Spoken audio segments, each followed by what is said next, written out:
యెహోవా యందు భయభక్తులు కలిగి ఉన్న వాడికంట బహుధైర్యం పుడుతుందంట. లేని ధైర్యం పుడుతుంది ఎప్పుడు? దేవుని యందు భయముతో కూడిన భక్తిని చేసినప్పుడు.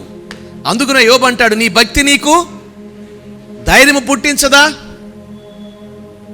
ఈరోజు చాలామంది జీవితంలో భయానికి గల కారణం ఏంటంటే భక్తి చేయట్లేదు. ఒక సాధారణమైన భక్తిని కూడా చేయట్లేదు. ఉదయాన్నే లేవగానే ప్రార్థన చేసుకోవటం, బైబిల్ చదువుకోవటం, ఏమండి వారానికి ఒకసారి శనివారం పూట ఒక పూటైనా, 2 పూటలు కాకపోయినా ఒక పూటైనా ఒక చిన్నగా ఏమండి ఉపవాసం ఉండి చిన్న ప్రార్థన చేసుకుందాం, ఆదివారం మందిరానికి వెళ్ళి ప్రభువుని ఆరాధించుకుందాం. నేను బేసిక్, క్రైస్తవ లోకంలో ఇది బేసిక్. విశ్వాసాన్ని కాపాడుకుందాం. వీటిని కూడా చేయలేని స్థితిలో చాలామంది లోకంలో ఉన్నారు, వాస్తవం.